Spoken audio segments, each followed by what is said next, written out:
That was the first experience at Sooner Magic as a head coach.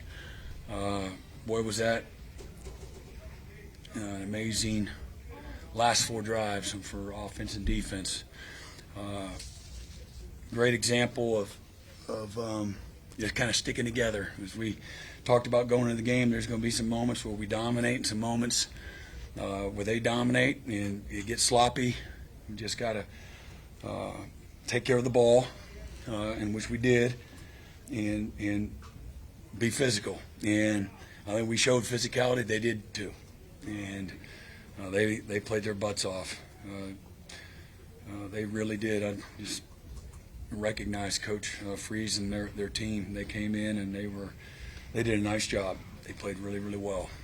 And it was 21-10, and it's probably a lot of doubt on the outside, and maybe justifiably so. I don't know, but our guys, just thankful for our guys and their belief in one another and their fight.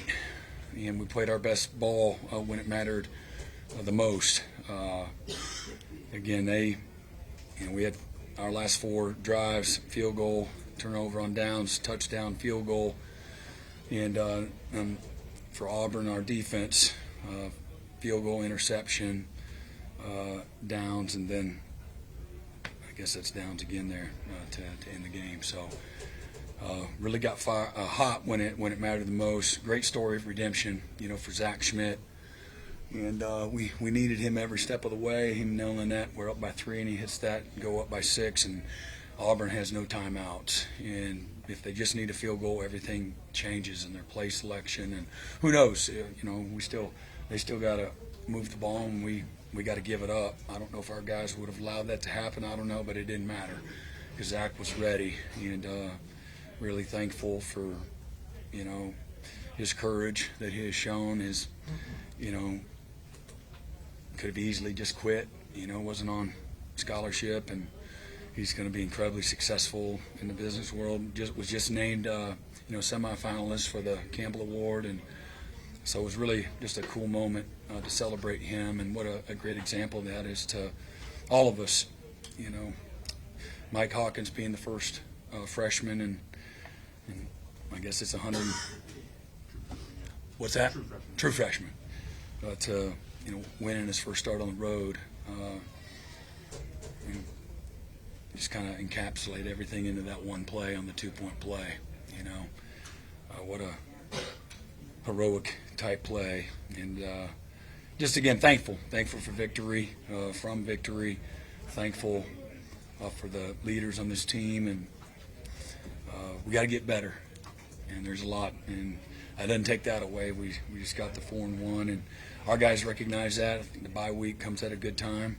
We got a lot of guys that are banged up, and they just kept fighting, and but we got to get healthy and take on this next stretch. We'll have another bye week after that, so it's important that we get mentally and physically reset, emotionally, and get better. We got to utilize a very small window. We got to utilize it the right way. Luke Elzinga was fantastic again, and he flipped some fields. He was fantastic, and Kip Lewis, what a freaking play.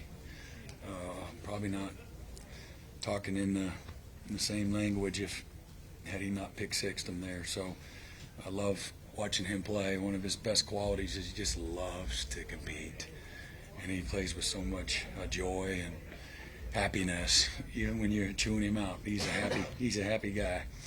But a lot of fun. Helping those guys celebrate some success. It was due. Brent, you mentioned that play. What to you was the most impressive part of the play that Kip made there? Again, he freed up a free hitter. It was his own blitz, and they're in an empty set, and so it's his own blitz. And so getting his eyes back, he's got to draw the protection to help free up, an unblocked rusher. And so he did it. He did that part of it, which is incredibly important. Otherwise, they slide to the, unblocked guy. They block the unblocked guy, and then the throw isn't forced, and he may not get it. So he was under pressure, and then he, what incredible. Well, he had the instincts where to take it, and he wasn't going to get tackled. So, what did he go 60+ yards? And what a play! What a play! So 4th longest in OU history by a linebacker. So there's been some pretty good linebackers here. So Kip's one of the great ones. Brent, Mike's ability to come in today, true freshman on the road. There were some ups and downs. How do you feel like he did handle it, the boys, especially late in the game? Yeah, again, that's a pretty strong litmus test right there, right? What'd you all think when you drove into the place, right? Were they everywhere? Everywhere, right? And this is a incredibly prideful, supportive fan base, hungry and edgy, kind of like Oklahoma's in every way. And so he went right into the Tigers' den, if you will, and was fearless. Certainly not perfect, but he did a really nice job of not taking, a bunch of sacks. What'd they have on sacks for the day? They had 2, and he got out a handful of more. And what a ball on the we've been waiting dog years for an explosive play. We finally got one, and cool for JJ too, because he's had some hiccups here like a lot of guys in the first part of the season. So great for him, and what a perfect ball. And they're playing man to man, and thought, hey man, we just gonna keep letting people do that to us. Is it just sit back and eat your popcorn and watch people keep doing the same thing until we make people do something different? And so what a great play that was as well. But again, ran for 70 yards. That was a really good defense. They're a really good defense, and they're very multiple. I wouldn't say they did a whole lot, but they did more than any other defense that we've seen up to this point, structurally and schematically. They got good players, especially their front. They're really good. And thought our offensive line did a lot of great things. And, we still got to get better, but thought they did a lot of really good things. They picked up a lot of protections, a lot of pressures and things of that nature, twist. Did a really nice job. After the touchdown run to open, you guys said it took a while to get going. Did you have any signs, or did you see any facial expressions or communications that something was coming in the There's fourth not quarter? no, just fight. Just fight. Nobody was hard to coach. No, there's no attitudes. Certainly no finger pointing. Taking hard coaching and corrections along the way, and talking about leaning on standards in the most pressure-filled moments, man. You got to lean on the standards of this program with your toughness, your effort, the execution, your leadership. And our guys did. They rose to the occasion. They kept just kind of hanging in there. It's 21-10, and when it went up, was it 21-7? Is it 21-10? Yeah, but prior to that. But anyway, 14, okay.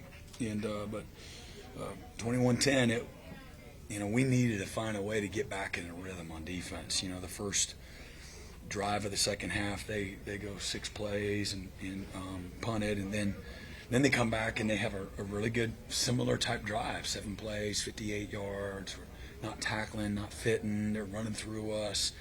Our coverage was just too loose, and then we got into a rhythm, and they attempted the field goal. They missed the field goal, right? They missed the field goal. Their third one. Is that the third? They had 3 misses? Yeah, they had 2 back-to-back. Yeah.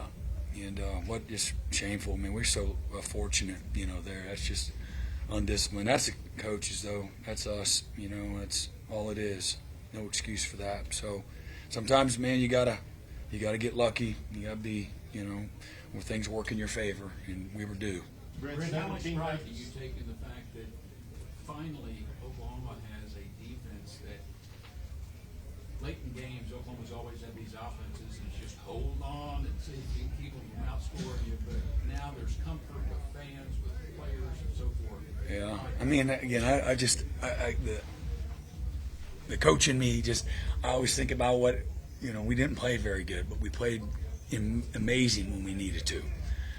And so tells you that when you put it all together, even that 74, for all the warts or all the inexperience or whatever, we can still be a pretty good team when we play together and we play right at the right moments and complement each other. We got enough good players, and that's what, at the end of the day, that's what it tells me. And I'm proud of our guys. They've worked hard. They've invested a lot, incredibly deeply invested, in not in themselves as much as they are in what Oklahoma stands for on defense, and who we want to be, flipping the script and change the narrative and not be something that people make fun of and laugh at. And who doesn't like good, tough, physical, consistent, passionate defense? And it can be the heartbeat, of a locker room. And so they've shown a lot more of good than not through, again, the first 5 games. So, and again, those last 4 drives, man, they were outstanding. The goal line stand on the second drive of the game, that was just, man, you love it. It's 13 play, 74, 75-yard drive, and through all the sloppiness and just moments where you just want to hurt someone, right? I guess I got to say how what I really wanted to do.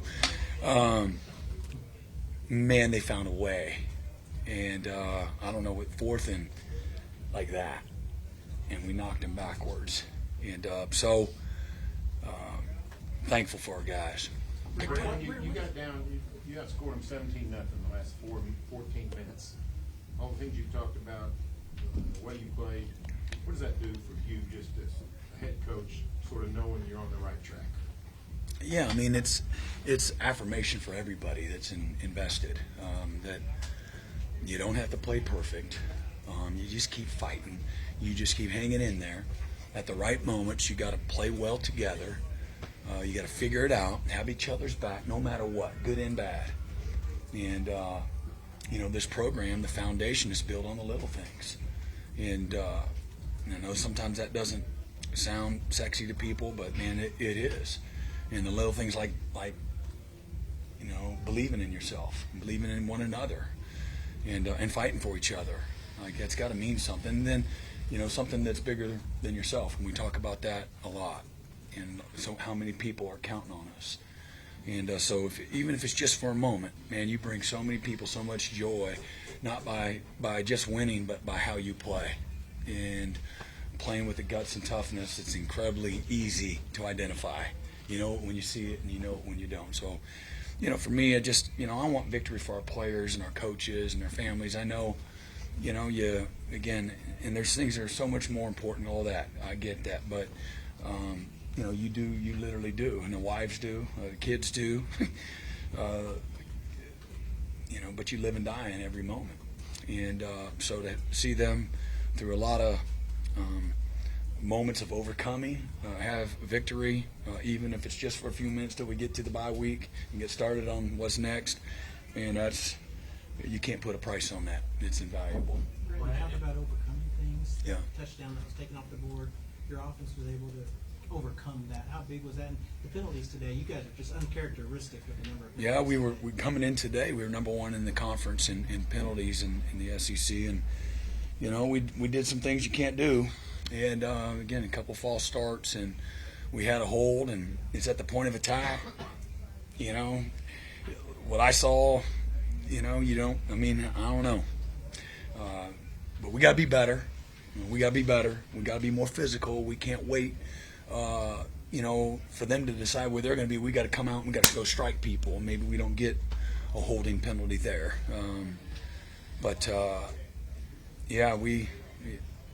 You're defined by what you overcome, in life, not what you become.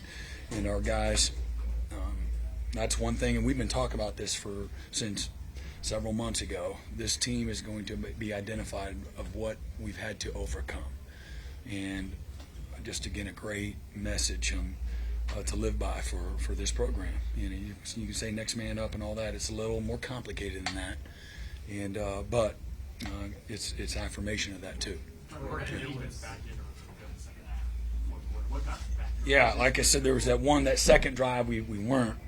We were in the first drive, and then we came out and we looked like the defense I saw at the time. Like, who is this? Like, what is this? And it was just bad football. And I'm not taking anything away from Auburn. They did a nice job. And running back blocked hard. The line blocked. No, we got blocked. They blocked us way too much, and we missed point of attack tackles. And so we got to get better. I'm glad. I told the team I'm glad we get to do it. From victory. And I don't think guys were. But if you just lose just a little bit of an edge, if you don't respect every ounce of what the other team can do, if you just take, just for a minute, you take one, two hands off the wheel and you get one hand, you're asking for it. This game's too hard. The other teams are too talented. They got too good of players, and that you can't cheat this game. And so whether or not that happened, or we just played bad at times, whatever that was, and we got to coach them better too. We got to coach them better, and but just again, they did. Other than that, they got into a really excellent rhythm later, and some of that they got up 21-10. They got up 21-10, and so they're a little bit more, conservative, and I don't know. I'm not making excuses for them. I'm proud of our guys, but that might have led in, and at the end of the day, that's how we kind of got back in it. Brent, last question. I think Barry was joking earlier that R. Mason nicknamed him Mr. Crunch Time. You see him now, this game's doing a game. What makes him so good at the end of the games?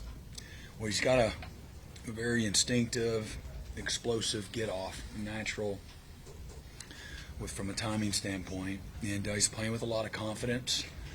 Can really bend. He's got natural ability from a pass rush standpoint and how to create short corners. But it all starts by having a great get-off. Any great pass rusher, that's what it is.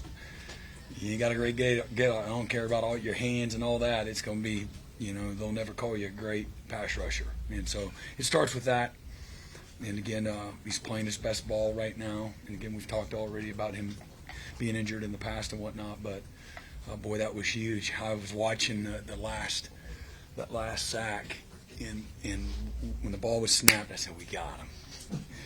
And boy, it was good. And anyway, we finally got him in a position where he had to squeeze the ball, and that plays a part too. A good coverage leads to great pass rush, and so they were able to run the ball and keep us off balance for a good part of the game. Way too many drives, and I don't know how many 2nd and 5s or 2nd and 6s we had, or 2nd and 2s. We were very inefficient on defense on 1st and 10 on the night, and something that we pride ourselves into getting into a great rhythm. And tonight wasn't it, but R. Mason was great.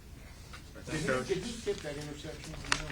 I can't say. I did not see that. But the guys next to him said he did. Yeah, he might have. There's several guys that were dropping off on that zone blitz. Yeah. All right.